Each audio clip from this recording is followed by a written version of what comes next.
you anymore, 'cause you took my joy. I don't want you anymore. You took my joy.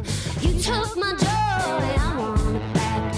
You took my joy. I want it back. I'm gonna go to West Memphis and look for my joy. Go to West Memphis and look for my joy. Maybe it was Memphis, I'll find my joy. All right, welcome to the Texas Hemp Show. This is podcast number 104 this week on the program. The show that almost wasn't. That is an inside joke, to say the least. But joining us this week here on podcast number 104 is Jay Maguire from the Texas Hemp Federation, going to be joining us. We're going to be talking legislative bills. The 88th is going to start being a hot topic as we get to the end of the year, as they will go into session in January through May. Another show, and then joining me this week on the show is Rachel. Welcome to the studio again. Hi. Good to have you back on over here. Let me turn your mic up a little better there. How are you been? I've been good, especially, still kind of recovering from last weekend from the Texas Hemp Summit. Yeah, that was a lot of fun. We went to, and I'll talk to Jay here too, just to address this to him. But we were at the Texas Hemp Summit last week, and it was really weird, Rachel, because normally when we go to these, we can record, and we're in a big room, and all the panels are always in another room, so you can go to the other room and hear the panel, but you always work our booth. We always are just fielding questions from people coming by to say hi to our booth. We're talking to other vendors in there.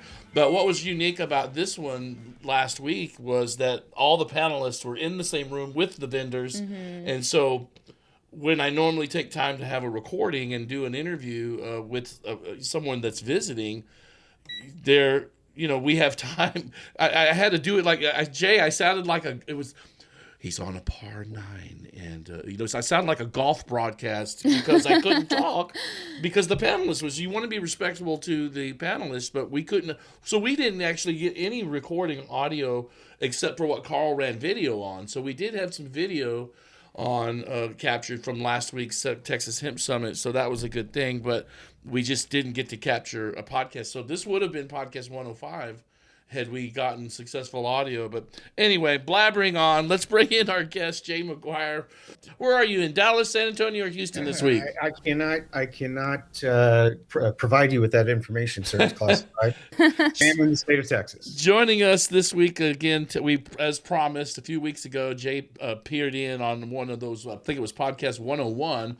Had him on briefly there, and we, as promised, got you on here on the 17th. Podcast 104 is you, sir, and welcome to the show. What's cooking with the Texas Hemp Federation, Jay? Well, we are preparing for yet another battle royale in the Texas legislature. I think you've already covered the dates. Pre-filing bills started on the 8th. So far, and this is important for your audience to understand. Think of this as football season. We're in preseason right now. They've gotten through the elections. So now members really love to have their bills get a low number. I think it's style points. When I worked for a senator in the legislature, they still cared about it. So you see a whole raft of bills get introduced in this period, usually, between now and Christmas. And then it's quiet for a while. And then we get a whole bunch of more. This is important because we're looking for bills that are filed by the prohibitionist members in the Senate, particularly Senator Charles Perry of Lubbock. So far, we haven't seen anything, but we know from people who have spoken to his office that he does have a draft ready to go. We do not have reliable information on what will be in it. So I'm not paid to speculate, but here's what I think. I think Senator Perry is on the record saying that he does not like us. He does not like our products. He does not like what we stand for. He doesn't like people getting high. And that is the frame through which he sees the Texas hemp-derived cannabinoid industry entirely. So I don't expect him to go easy on us because he thought that he, had an easy win last time. And well, the Texas Hemp Federation and our incredible team with Tris Castaneda and his guys at Longbow, and Jim Dow and his guys at Cross Oak. My good buddy Ron Hinkle just whipped ass. Mm-hmm. So, and when they couldn't get it through the legislative cycle, they tried to get the commissioner of the Department of State Health Services to pass a regulation banning the same stuff. And they messed that up, and we sued them, and we won. I wouldn't expect the senator to look kindly upon this. So expect that he's going to throw the book at us. Here's what I think he might do. He's going to throw a curveball. You're setting up the curveball, right, Jay? Yeah, you know what? On second thought, you mentioned a football analogy earlier, preseason. I think you're going to throw. I think you're throwing a curveball at us. Is what you think Perry's going to do? Am I close? That's wrong sport, same idea. Okay. But I'm not gonna. I think it would probably not serve the industry well for me to get too much into what I think could happen. But we've got areas of vulnerability. All hemp and hemp-derived products are legal under the Farm Bill. And we've had two federal circuits, use that one sentence as the rationale for their decisions to uphold the legality of our products. Expect that to be the thing that we hammer on. So that leaves all kinds of other things. Well, I'm not going to get into no, look at taxes, high taxes, look at age gating at the point of sale. Yeah. Look at how our products are packaged. There's lots of things that he could do that would be onerous. We will fight them. Well, we will not be the only ones fighting them. What I meant by curveball, I guess, is you told me before a few weeks ago, and maybe I don't know if I should say this, or I don't know if that's. No, you shouldn't say it, Russell. Oh, okay, no. Okay. So we'll move on. Yes, sir. So what can we expect? The biggest bill filed so far that you wanted to address for the 88th was the one from Nicole Collier, right? Sure is. Representative Nicole Collier of Fort Worth has filed a bill, House Bill 382. Excellent bill. It essentially it's an effort to address a problem that really is down to how state crime labs and our private industry testing labs seem to come up with different results sometimes. So if a consumer buys a hemp vape at Joe and Marie's CBD shop in Pasadena, Texas, and he goes off and he uses it and he gets pulled over, and the cop looks at it and he says, I think that's hot. I'm going to seize it. I'm going to test it. And it comes back hot. They're going to nail the consumer with a possession charge. But the consumer has relied on representations made by the retailer and the manufacturer that this is a legal product. And I think what Collier's bill, I've not spoken to the representative, and I'm sure the lobbyists on Sky Marketing's team will be speaking to her, no doubt. I'm absolutely certain that this has got something to do with probably a constituent. But as you know, Russell, the Texas Hemp Federation has delved a little bit into helping to fight for the defense of people who are unjustly accused in this way. That's right. It's a different kind of it's the retail side of what happened with Sky and Hobbs. Okay.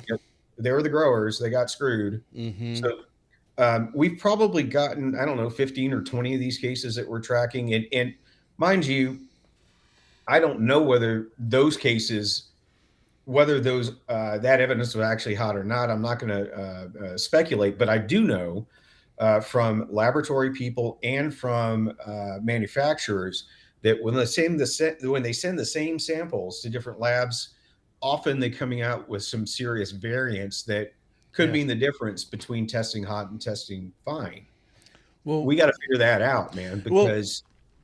I just want to jump in there because I think one of the things we need to maybe have better laws on our testing. Is it unreasonable, Jay, to think that we might have law enforcement testing with private testing agencies?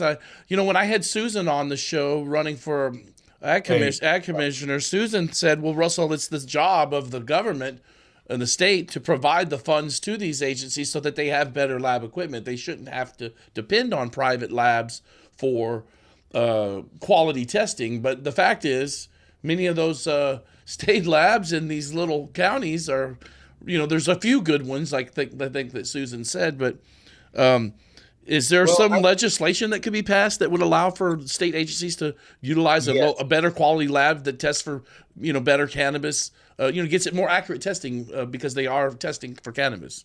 One of our goals, and I'm not absolutely certain that we're going to be able to get it done this year, one of the Texas Hemp Federation's goals is to create a set of standards that the state requires. It doesn't matter whether a state employee does the testing or if a company contracted by the state does the testing, so long as they are testing, as they're operating to the same set of procedures, using the same kind of equipment. I think what we've got is you've got some crime labs or some labs that are just sort of bargain basement, old equipment. They're testing to different standards. And then some are, state of the art. We've got an incredible lab here. Company Disruption Labs produces a CBD product called Reset. Incredibly impressive chromatography machines. And I don't pretend to understand the chemistry and the science, but what I do know is that a mass spectrometer breaks down the sample. There's a little chart in it, and you can circle where on that chart the peaks and valleys are. And this is hot for THC because it's over 0.3. That's what you need. That's the evidence. Why it's different from one lab to another, there's usually a little bit of variance that's normal, but it can't be like in the case of Sky and Hobbs, where they knew damn well that the certificates of analysis showed it that was legal. And the state crime lab came back with it hot, and that smells. So sometimes it may be a funding issue, but sometimes it may not. Sometimes it's just good old redneck, red-blooded politics, Could be. But the other piece of this, not relating to the criminal law aspect of it, but this is incredibly important. We need full panel testing. Lots and lots of manufacturers, particularly the new entrants into the market or the smaller companies, find that full panel testing costs so much more than just testing for the THC levels that they don't recognize what they're doing. They're putting an edible product into the stream of commerce. Somebody's going to eat it. They don't know if if they don't test for everything, they don't know if there's listeria, which is a terrible, what Bluebell had to do their recall over, and it seems to, every so often pop up and kill a bunch of people. We don't need that. We don't need it containing heavy metals, and we know that hemp is great at pulling heavy metals out of contaminated soil. That is why the state must require full panel testing. Because it's one of those things where if nobody does it, if responsible companies do it and there's no disincentive for responsible companies, no one will do it. So that's why we have to fix it. This is one of those rare cases where Texas needs a law. Usually we don't need laws in Texas. We got plenty of them, but right. But seriously, it's going to cost companies some money, but the consumers deserve to know that they're consuming a safe product. Yeah. We'll see.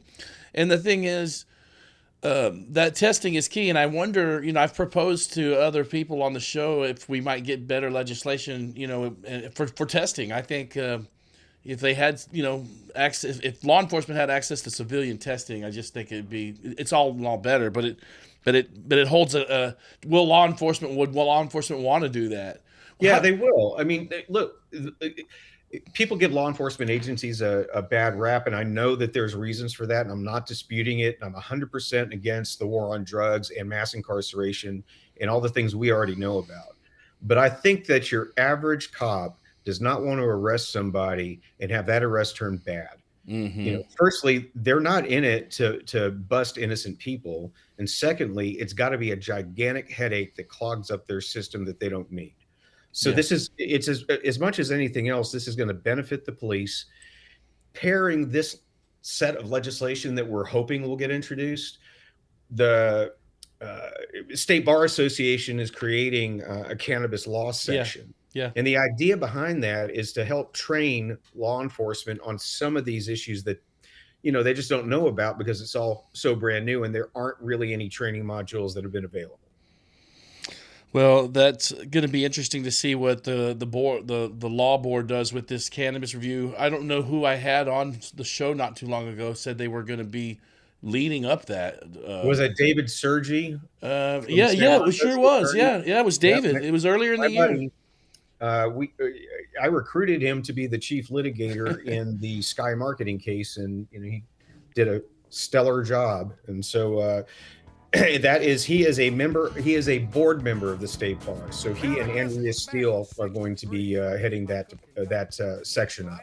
Well, we're coming up on our first break here in the show. We're gonna take a little 3-minute break, grab some water, what have you there, Jay. We'll be right back. It's the Texas Hemp Show podcast. This is number 104. We're gonna talk a little more about the 88th legislature coming up here this at the turn of the year, and we'll talk a little bit about what we can expect with that whole smokable hemp ban. I want to ask Jay a couple of questions about that, and if we even think they'll rule until after the session is over. So a bit of concerns there as we get to the end of the year, make this push and get ready for the session next year in 2023 as the 88th will get going. So stay put, Jay. We'll be right back on the other side. This is podcast 104 of the Texas Hemp Show. We'll be right back. Give her her fair share. But brother, I didn't know her share was gonna be that much. She got the gold mine. I got the share. They split it right down the middle, and then they give her the better half. Well, it all sounds sort of funny, but it hurts too much to laugh. She got the gold mine. I got the share. Howdy, Texas hemp lovers. I want to invite you to the premier Texas hemp event, the Taste of Texas Hemp Cup, happening on December 10th from 2 to 10 p.m. at the Far Out Lounge and Stage in Austin, Texas. Presented by Rare Earth Genomics and produced by Grow House Media in 1937 Apothecary. National speakers, live music, awards, glass blowing, and over 20 Texas vendors with official judging partners, the Texas A&M Hemp Research Program. Tickets on sale now at thetasteoftexashempcup.com. Your Bank for Life, we understand the unique struggles this emerging market creates for early adopters. We love working with innovative entrepreneurs on the next big thing, and we believe hemp is exactly that. For over 130 years, we've been getting to know our clients and helping them plan for their future. Come tell us your story and plans for your venture. TFNB Bank, your bank for hemp, proud to support Texas farmers. Visit online at tfnbtx.com. Hey, this is Cheech Marin, and you're listening to the Texas Hemp Show. Why take a chance with your hemp grow? Join Hemp Plan and avoid the risk. TPS Labs' exclusive hemp monitoring program.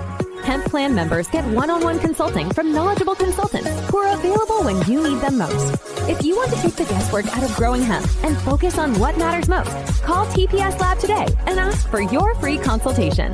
Take the next step to a successful harvest. Visit tpslab.com or call today at 956-383-0739. Hey, this is Tommy Chong, and you're listening to the Texas Hemp Show. We are ATX Bud Tenders, and we sell marijuana. Nosotros somos los ATX Bud Tenders, y nosotros vendemos marihuana. Obviously, that was all made up, and obviously, we don't give a We will serve a cop. We'll serve anyone. Real marijuana today. 737 Gas Bud. ATXBudTenders.com. Contact us now and get weed cheaper than any time in your fucking life. Would you like to be a guest on the Texas Hemp Show? Get your products or services featured on the Texas Hemp Show podcast and the Texas Hemp Reporter magazine. Over 10,000 downloads available on Instagram, Amazon, Spotify, iTunes, and YouTube. Grow your business with an editorial about your services in the magazine, packaged with your display ad in print and online. 120,000 copies available statewide in all cannabis and CBD retailers in Texas. Would you like to be on the cover of the Texas Hemp Reporter? Ask about our media opportunities by emailing texashempreporter@gmail.com. Now, back to the show.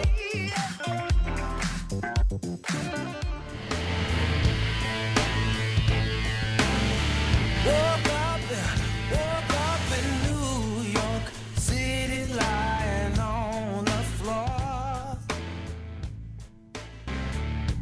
All right, welcome back to the Texas Hemp Show's podcast number 104. this week. Our guest, Jay Maguire from the Texas Hemp Federation, joining us here on the program this week, talking about full panel testing. There's some changes that we need to get done on that side of the lawmakers next session.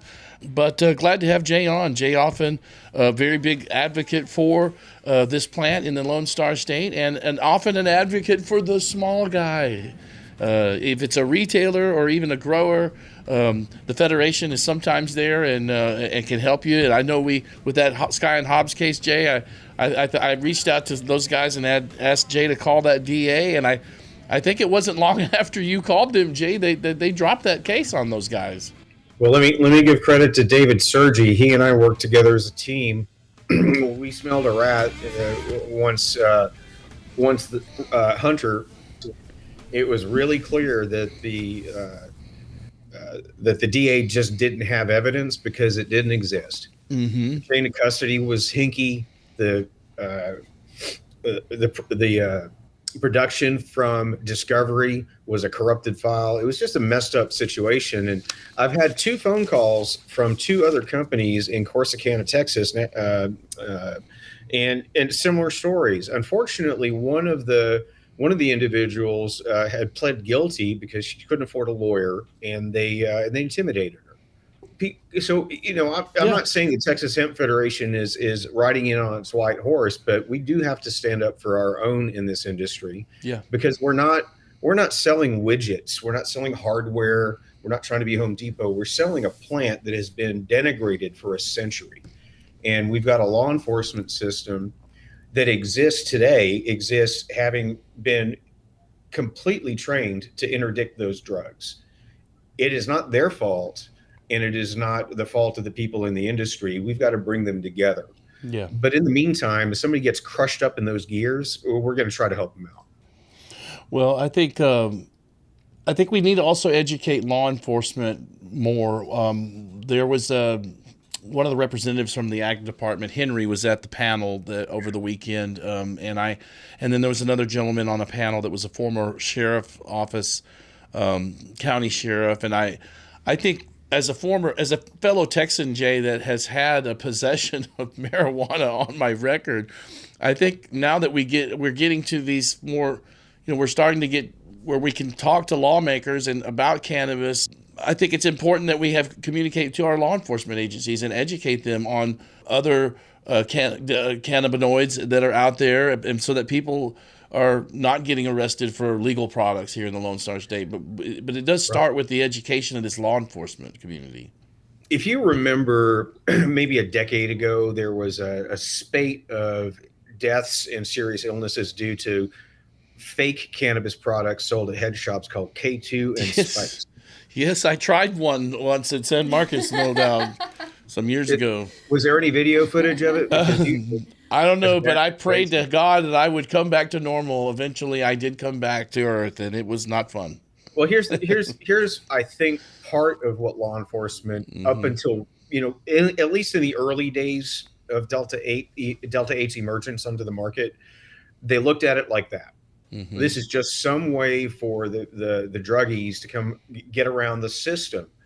Your average police officer, I would even guess your average police lieutenant and captain, they're not aware of the Farm Bill. They don't pay attention to it because they're focused on their job, and then they go home and they take care of their family. Mm-hmm. It's us debate nerds who can't do anything else for a living who focus on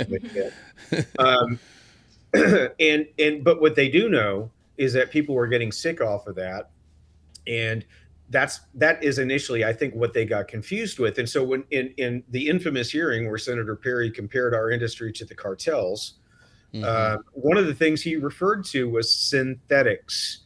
Now, he didn't understand maybe the difference between synthesizing something from CBD, which is a product of the hemp plant, and then taking all these different chemicals and mixing them up, heating them, or whatever you're going to do in a reactor, and then take your chances, folks. Here's some packaging that it looks like head shop packaging.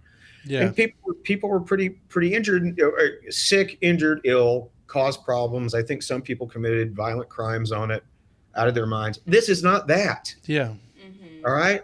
Delta 8, Delta 9, all of them are basically harmless. According to my doctor, you never see anybody swinging a machete naked around the Walmart because they got a Delta 8 gummy.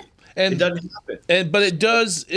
A lot of that happens for some reason in Florida. I don't know why it's Florida, but I mean, in Florida, that's very normal. I'm not gonna diss the Walmart demographic. I'm from Pasadena, Texas, man. Everybody's got to save a nickel, but that is the case though, and it's our industry has to do the necessary work to distinguish ourselves from prior bad actors. Yeah, it's in a sense we're kind of paying for the sins of all of those cheap operators that did that a decade ago. This and that, and we have to show that. We kind of have to show the receipts. Law enforcement wants to see the receipt. They want to know that we're not bullshitting them. Mm-hmm. Because if they screw up, it's their necks. So I think what Sergi and Andrea Steele and the others in the cannabis law section are going to try to do is address that. Mm-hmm. We will be reaching out to all of the law enforcement agencies in the state once the curriculum, if you want to call it that, is established.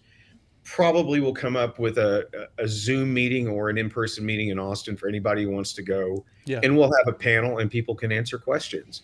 And I suspect that you're going to get more takers in law enforcement than people really think. They don't want this headache any more than anyone else does. Well, Jay, I have to comment on that because I spoke with Andrea Steele at the summit last weekend, and it was good to see her come up there from Houston. But I said to her, I said, well, how do we get the law enforcement I want to be more proactive on educating law enforcement next year. How can we get guys at the Sheriff Association? And she said, well, Russell, those guys aren't here at the Texas Hemp Summit. They're not coming to our events. We have to go to them. We have to lobby those guys on their turf is where sadly some of this has to happen. Well, I met Caitlin, who's a new office liaison under Sid Miller's office at the Department of Agriculture. I mentioned to her, I don't know what your thoughts on this might be, but I'm going to share it with you because I thought if a state agency like the Department of Agriculture initiates some form of educational summit, would then, because we need to have the hemp side and then have is there a way to get the hemp side with the dishes side and maybe even the cannabinoid side to all come together under some kind of a powwow where everybody in law enforcement gets together with dishes and the Department of Agriculture, and everybody kind of get on and educate these law enforcement guys. And I just felt like if it came from a state agency to state agency, whether it's DPS and dishes and of course to the ag department, maybe some interstate agency cooperation might work. I don't know. Just throwing that out there. And I mentioned that to the new liaison for Sid's office, and I thought, maybe that would be, and I ran that by, Andrea Steele and Caitlin that works there. And I just thought I would mention that to you here on the show because we're touching on that. But state agencies, all government agencies need intergovernmental relations because one hand needs to know what the other hand's doing. That would be great, but you know what? They have 1,001 priorities, and this is not funded. Yeah. I doubt we're going to find the money to fund it. So it's going to be up to industry to drive it. Yeah. We had considered, trying to figure out how we could leverage sales taxes, for example, to help cover those costs. Mm-hmm. Don't know how that's going to shake out, but what I can tell you is that we, Texas Hemp Federation, and some of the other groups that are out there advocating are going to make an effort. All you have to do is call them. I can call the Pasadena, Texas Chief of Police and say, hey, I've got some information. We're sharing it. It comes from the Bar Association. I represent the Trade Association. Y'all know me. I grew up here. I will say, guys, I was a young Republican when I was in high school, so they're not expecting me to come at it from the lefty hippy dippy side. If you go to if you go to law enforcement with good intent, in good faith, they're going to hear you out. there might be one or two of the, I don't know how many law enforcement agencies we have in Texas, but it's a lot. It's a big state. Anybody who's hostile to us and who wouldn't want to listen to us, they're rare. Yeah. Really rare. So, the Charles Perrys of the world, there are not many of them. They're vocal. He's vocal, and he's got the gavel, so he matters.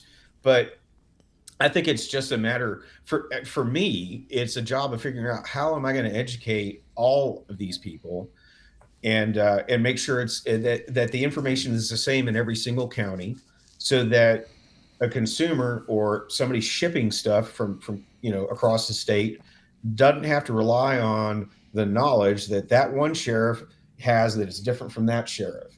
And also, the testing sample from this sheriff's department is not testing different from this sheriff's department. Yeah.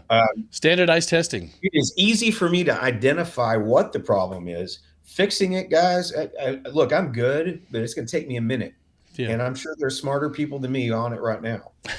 Podcast 104, the Texas Hemp Show. Our guest, Jay Maguire, chiming in on the conversation as we let's turn a little bit here to this next session, if you can. It's great talking testing and law enforcement education. I think I'm all for that.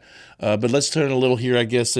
Rachel had maybe one for you on some of the expectations for 2023. Yeah, Sure. I'm really curious what you think, just based on the current, how far we came in Texas up until this point. What changes can we realistically expect to happen during this legislative session? Like, what would you predict? Prediction time, Jay. Okay. Y'all ever watch CNN and Fox? Yes. Up until just a week ago had a job. I don't, they're all fired because everything they said mostly turned out to be wrong. Oh, wow. So I don't like to speculate, Okay. but I do have some educated guesses. Okay. Started off the show with me saying that we can absolutely expect a hostile bill to come out of the Senate.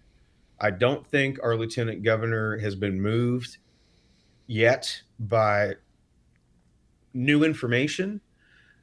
We hope that's going to happen this session. There are some grassroots organizations, the veterans organizations, who I know are going to speak up. Mm-hmm. We will certainly do our best to work with them and make sure that we're helping them platform their message everywhere. And we really ought to have Mitch Fuller from the VFW on your show sometime. Mm-hmm. Mitch is the state legislative director. Man, the stories he tells about these veterans, and I met a bunch of them. I even joined his post as an auxiliary. Mm-hmm. Every one of them that I talked to, I got blown out of a helicopter. Our Humvee got blown up. I saw a friend die. Mm-hmm. Terrible things happen, and they come home with mental and physical service-related injuries. The VA only can really just give them pills, 10, 11, 12 pills. It's hurting their ability to hold a job and be present for their families, and sometimes just function at all.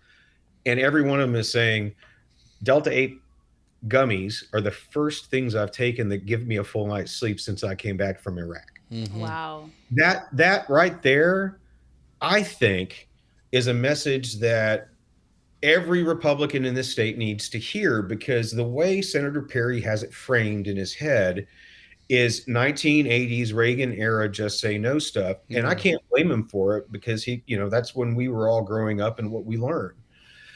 New evidence is coming out.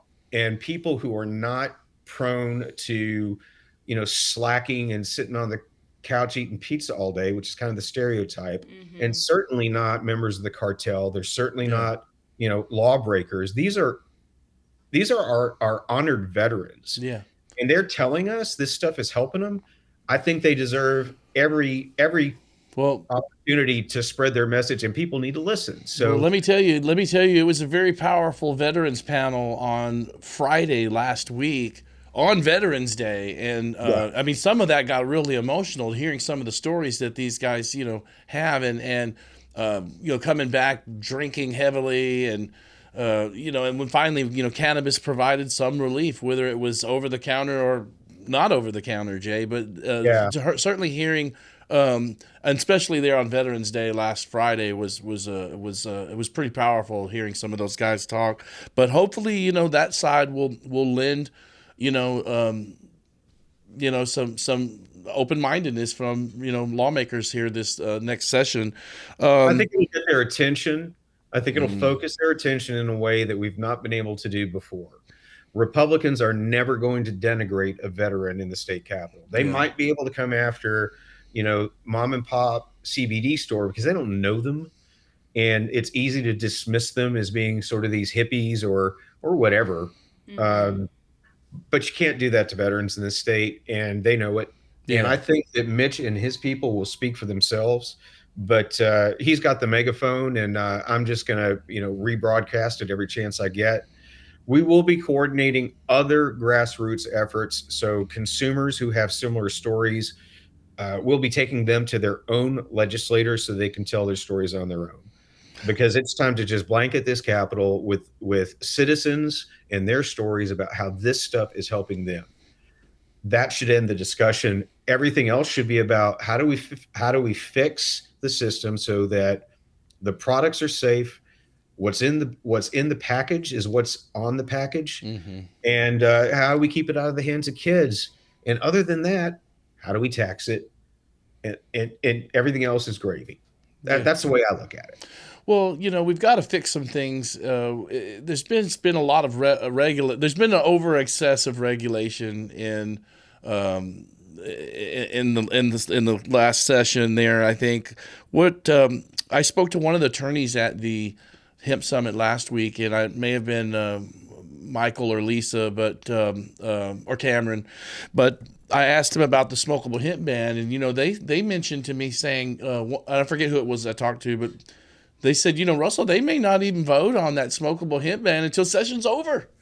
They don't have to rule on that at any specific time. It very well could be. No, sir. I think what you're talking about is the Delta 8 ban, not the smokable hemp ban. Sorry, maybe the Delta 8 one's pressing more. Yeah, the Supreme Court ruled the wrong way on the Crown distributing case, which banned the in-state processing and production of smokable hemp that included vapes, but you can import them from other states. And when Crown Distributing lost that case, we were approached, our legal team that I managed at the time were approached by some companies that thought maybe there's another way to crack that nut. We absolutely do have a game plan. However, it looks like most of the players in the industry that could have funded a lawsuit like that have relocated to Oklahoma already. Yeah. So they have that is happening. Money. They've spent the money to pull up stakes, build warehouses, move their machinery, move whatever employees they could afford, and fire the rest, and move their executives up to Oklahoma City and Broken Arrow and God knows where. I mean, Oklahoma, guys, we're taking our own people. It's terrible. But what we think is that, look, the Commerce Clause of the United States Constitution was designed to prevent the opposite thing from happening, where a state would grant privileges to its own citizens and corporations at the expense of the other 49 states. What this is it's basically giving an advantage to out-of-state companies and incentivize Texas companies to move out of state to Oklahoma. And I'm saying that on purpose because it's ridiculous, and creating a competitive disadvantage for our own people. The Commerce Clause probably, we hope, covers that, because I don't think we've ever found a case where it was done in reverse, but people smarter than me with law degrees, which don't have, tell me maybe. I don't know whether that suit's going to go forward. I have some discussions with some stakeholders. I do know that, some companies just, hey, we spent the money, we're out. Texas was hostile to us. I hate to hear that because we pride ourselves in this state on having a really solid economic development plan. Governor Perry and then Governor Abbott have really smart people trying to bring businesses to this state every day. This is an industry, and I hear numbers like this is $1 billion industry already. I don't know, but what I do know is those jobs should be right here. Yeah. Those companies should be right here. Yeah, and sadly, a lot of these guys, and many of my advertisers, Jay, they tell me that, we had to move our packaging facility to the Oklahoma border in order to mail some of our products back to our Austin office or It's so stupid. or Dallas office or what have you.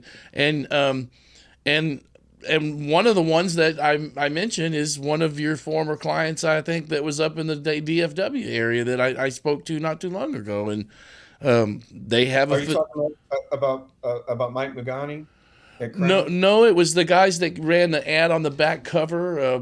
I think the hemp, they had the cigarette,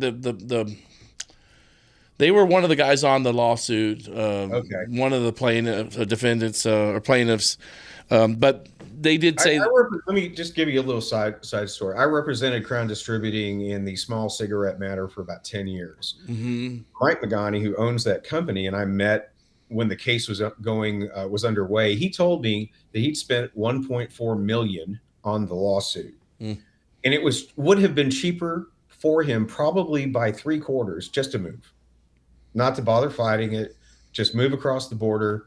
But he felt like it was a matter of principle, and he certainly thought he was going to get some relief, and he didn't. Mm-hmm.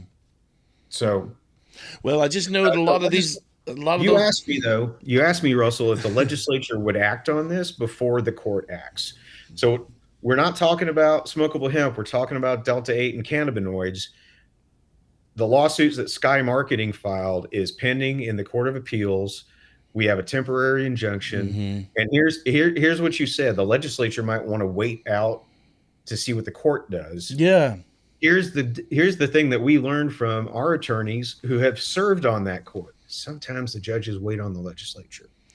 Yeah. Wouldn't that be beautiful if they just waited on each other and did nothing? I'd be happy. That would be a win. I was once on a rental. I was on a case with I was fighting the apartment complex I was in. They wanted to kick me out of there, and I was fighting it, and they couldn't get me out of there. But one of my attorney friends told me that the judge, we went in there, and it was like Goliath versus David, and here's this little single father raising his daughter in this apartment complex. I'm trying to get through the last 2 months of my lease, Jay. But one of my attorney buddies told me, Russell, that judge did not rule against you, but he did not rule for you. He did not rule for them either. So he called that a slow roll. And sometimes judges will just they'll just sit back and not rule on anything and just let it work itself out or let the time pass, which is what happened to me in that particular case. So let's be real specific. The ruling of the district court never even touched on stuff like, is Delta-8 good or bad? What it touched on is the underhandedness, my phrase, that Dish is employed to enact that bogus ban. You remember, no public notice of hearing. None of us showed up because they didn't tell us they were going to do it, and they banned our products in a 6-minute Zoom call during quarantine. That's all the judge needed because it's wrong. It's unconstitutional, illegal, and un-Texan. So we won. I don't know, though, that once we get past this point, if we get the permanent injunction, we're great. If the appeals court sends it back to the district, we'll be needing to argue the merits of all the other stuff. I hope that doesn't happen, but we live and die session by session in this state. Every regulated industry does, and all I can tell you is that we're ready. Well, listen, fire off the website, Jay. Tell us some of your goals for 2023. We're just coming up on the end of the show here. I want to let you just kind of plug membership or tell us what's your big agenda for 2023 and how can folks support the Texas Hemp Federation? We're playing a lot of defense these days. Mm-hmm. I had really hoped that I could get consensus among stakeholders and industry players who aren't members, to go out and proactively talk about not selling to kids, mm-hmm. age gate at 21 or 18. Yeah. We can work that out, talk about packaging, talk about having our stuff sold in stores over 21. There's lots of ways that we can be helpful to our government to prevent these products from getting in the hands of kids. It's in our best interest because when kids get a hold of it and bad things happen, it comes back on us. Yeah. We're not there yet, but we're going to be. So defensive plan, make sure that Senator Perry and the prohibitionists don't screw us offensive plan, look to the future, identify potential problems, and do what we can today to prevent them. Yeah. Well, listen, it's great to have you on. We will be in conversation with you, I think, a lot moving forward, especially as we get into session. Jay, I want to be a little more active. When I started the business in 2020, I kind of sat and watched everybody go down there and be involved in the last session. And I feel like this in 2023, I want to come down there and get a little more involved and grind out and wear guys down there myself. And so I'd like to, lean on you guys and a lot of you, the attorneys that I know in this space, and just let my voice be heard a little more down around the halls down there on Congress Avenue next session. Well, Russell, one of my jobs is to help people like you get to the right legislator and make sure you're telling them the piece of the message that they need to hear from you. It's not a hard job to do, but there are so many people who have so many stories to tell. That's one thing the Federation will do. So we need people to join. We need membership. We need people in every district in the state. We need revenue so that we can fund our projects. Go to www.texashempfederation.com, not org. There is a join up widget on there and a donate widget. This is mostly for mom and pop shops and consumers. Corporations like manufacturers, distributors, labs can contact me directly. My phone number is 512-954-8054. I'm sure I just gave my wife Leslie a heart attack. My email address is Maguire, MAGUIRE @TexasHempFederation.com. Come join us. Join the party. We'll have a good time.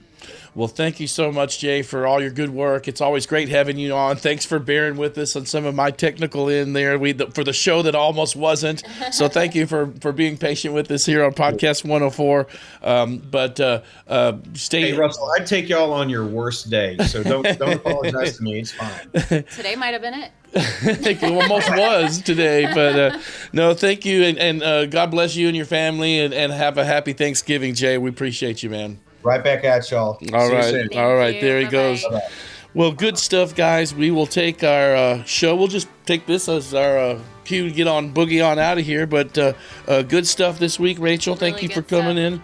Very educational show, I think, on having him on there to talk to us about everything going on with the next session. There's a lot of hot buttons coming up with everything in the 88th. So I do want to get down there a little more. I do too. Be proactive. I think it'd be great. We should definitely plan to coordinate.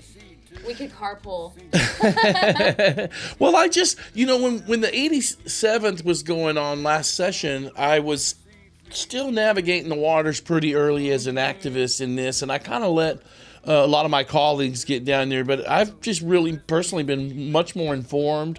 Yes, in the past 2 years, I mean, you've learned so much, I'm sure, just having all the podcast guests. Yeah, podcast. We've done 104 of these shows. I've had, great people on to educate not only our listeners, but I get educated a ton by having all of these guys on. And so I really feel like I want to get behind the veteran side of things. I'd like to also push for better education for law enforcement. So, because law enforcement have better things to do. They really do. And in Austin, and then like we saw in San Marcos and Killeen, just decriminalizing it because they don't want to mess with this. No, it's not something that you see in the municipalities. They are making changes in their cannabis laws. They're reviewing this. Lawmakers are going to come around, and we've just got to educate them. But I think I'll be down there in the halls, knocking on doors down there and talking to reps and just letting them know, hey, come on my show. If you heard the things I've heard in the last 2 years as a host of this show or publishing this magazine, it's very educational. And you know what? When they go into session, we make the magazines available to each member of the Senate and Congress down there at the state rep level. So we mail the magazines to the reps during session. Oh, wow. And I think that's kind of cool thing. Yeah, that is a great thing that we do. And so we make them there that way. But anyway, good show this week. Thank you for coming down. You got some stories that you are working on. You're turning in work. Your work's starting to come in. I know. It's a little delayed, but hey, I was at the Texas Hemp Summit last Well, week. it was great to have you and Carl and Yeah. have the both of you there with us last week. It was great. There was just so much brilliance in one room. I even posted that on social media. I'm like, there's just so much brilliance. I learned a lot. Well, it was very educational to hear all those panels. Like I said, the veteran panel was very moving as well. But just to see the shape of the industry in the Lone Star State take shape, and that first annual Hemp Summit was really cool. So shout out to those guys for a good job last week. We may be Sid Miller on the cover. That was a very interesting. We got some great photography. We may have Sid on there. I'm told we're going to have an interview with him. So we'll see. We'll see about that. But let's boogie. Let's get out of here. Until next time. All right, guys. We'll see you. It's the Texas Hemp Show. We'll see you next week. Who do we got? Greenhouse Wellness, Santa Cana, and then the Texas Cannabis Clinic will be on the 8th of December. Yeah, see you next week. Greenhouse Wellness will be on podcast 105 on the Texas Hemp Show. Thank you to our guest, Jay Maguire, the Texas Hemp Federation. Appreciate him, and we'll see you guys next time. Like to be a guest on the Texas Hemp Show? Get your products or services featured on the Texas Hemp Show podcast and the Texas Hemp Reporter magazine. Over 10,000 downloads available on Instagram, Amazon, Spotify, iTunes, and YouTube. Grow your business with an editorial about your services in the magazine, packaged with your display ad in print and online. 120,000 copies available statewide in all cannabis and CBD retailers in Texas. Would you like to be on the cover of the Texas Hemp Reporter? Ask about our media opportunities by emailing texashempreporter@gmail.com. Now, back to the show.